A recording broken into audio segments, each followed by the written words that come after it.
Hello students.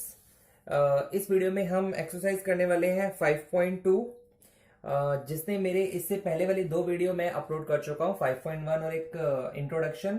तो वो जरूर देखें, तभी आपको नेक्स्ट एक्सरसाइज समझ में आएगी। तो फिलहाल हम इस वीडियो में कर रहे हैं exercise number 5.2।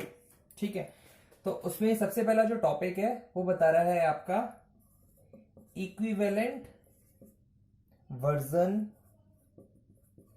Of Euclid's fifth postulates. तो आपने जो फर्स्ट एक्सरसाइज थी उसमें भी हमने पढ़ा है फिफ्थ पोस्टुलेट, और हमने इसका जो इंट्रोडक्शन था उसमें भी पढ़ा है यूक्लिड का फिफ्थ पोस्टुलेट क्या होता है। मैंने आपको समझाया था, जब आपकी दो लाइनें, सपोज हमने दो लाइनें स्ट्रेट लाइन खींची हुई हैं और इसको एक लाइन ऐसे इंटरसेक्ट कर रही है, ठीक है, तो इसके जो इंटीरियर एंगल होंगे, किसी एक लाइन के जो इंटीरियर एंगल होंगे, एंगल 1 और एंगल 2 की बात कर रहा हूं मैं, तो एंगल 1 और एंगल 2 का जो सम होगा वो 180 से कम होगा, जो 180 से कम होगा। ठीक है, तो क्यों होगा, इसकी भी कंडीशन है। अगर जो ये दोनों लाइनें हैं, अगर हम इसको फर्दर आगे बढ़ाएं, फर्दर हम इसको प्रोड्यूस करते हैं आगे और ये मिल जाती हैं अगर लाइन, तभी ये सिचुएशन आएगी। अगर ये दोनों लाइनें यहां पर मिल जाती हैं तभी ये सिचुएशन आएगी कि जो ये दोनों एंगल है ये हमेशा दोनों एंगल 90 डिग्री से कम के होंगे, लेस देन 90 डिग्री होंगे, और लेस देन 90 डिग्री होंगे इट मींस इन दोनों का सम 180 से भी कम ही होगा। ठीक है, ये हमने फिफ्थ पोस्टुलेट में पढ़ा था। लेकिन अब हम बता रहे हैं equivalent version of Euclid fifth postulate. इसी के इक्वल एक और चीज आती है जो समझनी बहुत जरूरी है। जैसे उसमें क्या है कि हमने दो लाइनें खींची हुई हैं और एक बिल्कुल स्ट्रेट लाइन है यहां से, तो ये दो लाइन पैरेलल, ये दोनों लाइनें पैरेलल हैं। ठीक है, सपोज मैं इसको एल नाम देता हूं और इसको एल, ये दोनों लाइन है पैरेलल। ठीक है, और इसको मैं लाइन देता हूं पी। तो अब जो ये एंगल होंगे, तो मान लीजिए अगर ये लाइन को हम फर्दर बढ़ाते हैं आगे, फर्दर आगे बढ़ाते हैं और ये कभी भी आपस में नहीं मिलते हैं, कहीं पे भी इंटरसेक्ट नहीं करती हैं, इट मींस ये दोनों लाइनें हो गई पैरेलल, फर्स्ट कंडीशन। और अगर कोई लाइन काटती है तो इसके एक साइड के जो इंटीरियर एंगल्स हैं वो ऑलवेज 90 डिग्री के होंगे।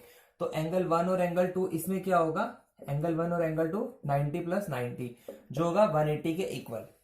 तो इसका जो इक्विवेलेंट वर्जन है वो यही बताया है। जो प्रीवियस वर्जन था उसमें दो ये लाइनें पैरेलल नहीं थी, इंटरसेक्ट करती थी, इसीलिए जो इंटीरियर एंगल था उनका जो सम था वो 180 से कम था। इसके अंदर दोनों लाइन पैरेलल है तो इन दोनों का जो इंटीरियर एंगल का सम है वो 180 है इस तरफ। और अगर हम इस तरफ भी हम चेक करना चाहें तो इस तरफ भी अगर लाइनें बढ़ाते हैं और वो कभी आपस में नहीं मिलती हैं, इट मीन्स वो लाइनें पैरेलल हैं, तो भी यहाँ के जो एंगल्स होंगे उनका सम 180 डिग्री होगा।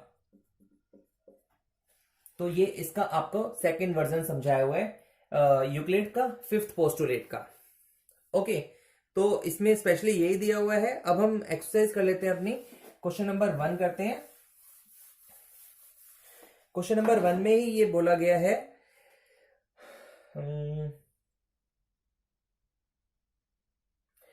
How would you rewrite Euclid's fifth postulate so that it would be easier to understand. तो अभी जो मैंने आपको फिफ्थ पोस्टुलेट समझाया, आपको इस क्वेश्चन के अंदर वही चीज समझानी है। आप ऐसे ही समझा सकते हैं, अगर दो लाइनें आपस में फर्दर बढ़ाने पर इंटरसेक्ट करती हैं और कोई लाइन इंटरसेक्ट कर रही है मेन लाइन उनको, तो जो उनके इंटीरियर एंगल होंगे वो हमेशा 180 से कम होंगे। ठीक है, तो जो नॉर्मल हमारा फिफ्थ पोस्टुलेट है आप ऐसे समझा सकते हैं उसको।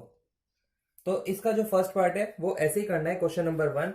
और जो क्वेश्चन नंबर 2 है, इंपॉर्टेंट है question number 2। Does Euclid fifth postulate imply the existence of parallel lines.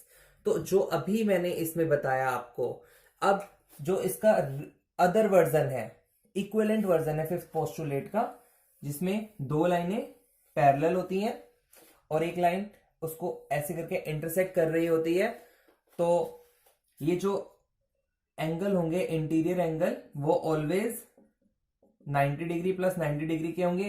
कब होंगे? जब ये लाइनें कभी आपस में नहीं मिलेंगी, ये दोनों लाइनें आपस में पैरेलल होंगी। इसका वाइस वर्सा हम ये भी बोल सकते हैं कि अगर ये दोनों एंगल आपके 90 डिग्री के हैं तो ऑब्वियसली ये दोनों लाइनें स्ट्रेट लाइन होंगी, पैरेलल होंगी हमेशा। ठीक है, इसका वाइस वर्सा, इसके अपोजिट अगर हम देखें तो यहां पर भी अगर हम लाइनों को आगे फर्दर बढ़ाते हैं तो वो चीजें भी 90 अगर आपको एंगल 3 भी 90 डिग्री दिया है, एंगल 4 भी 90 डिग्री दिया हुआ है, तो समझ जाना कि ये जो लाइनें हैं वो दोनों की दोनों पैरेलल हैं। ठीक है, तो इसके अंदर आपको यही समझाया हुआ है। तो इसका जो आप आंसर है वो आप ऐसे लिख सकते हैं, जो आपके आंसर की में भी दिया हुआ है, if a straight line L falls on two straight line M and N such that sum of an interior angles on one side of L is two right angles। ठीक है, मैं इसको बता भी देता हूं कैसे वो कह रहा है, if a straight line falls on two straight line M and L, ये दो स्ट्रेट लाइन है M और N और कोई लाइन इसको इंटरसेक्ट कर रही है, तो such that the sum of interior angles on one side, ये जो एक साइड के जो इंटीरियर एंगल्स हैं, इज टू राइट एंगल्स, ये दोनों के दोनों राइट एंगल हैं। ठीक है, एंगल 1 और एंगल 2 90 डिग्री के हैं। उसके बाद लिखा है then by Euclid fifth postulate the line will not meet on the side of L.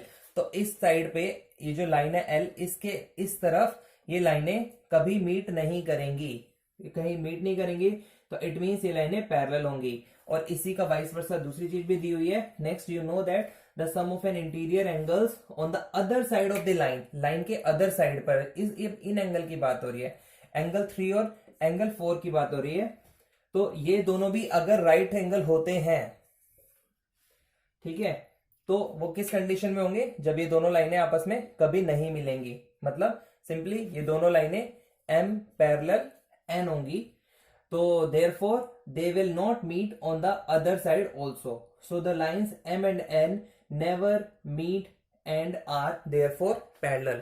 Basically इसके अंदर यही थ्योरी बताई गई है, अगर इधर के भी 90 डिग्री के होते हैं दोनों, और इधर भी दोनों 90 डिग्री के होते हैं, तो जो ये दोनों लाइन होंगी M और N, ये दोनों की दोनों लाइंस पैरेलल होंगी। ठीक है, तो इसके अंदर यही समझाया हुआ है। तो थैंक यू सो मच। इसके बाद जो मेरी नेक्स्ट वीडियो होगी इसी चैप्टर की एक समरी होगी, जो भी हमने इस पूरे चैप्टर में पढ़ा है वो सब मैं इसके अंदर बताऊंगा आपको, जरूर अटेम्प्ट करें, और उसके साथ ही आपको एक टेस्ट भी मिलेगा यूक्लिड ज्योमेट्री से रिलेटेड। Okay, thank you.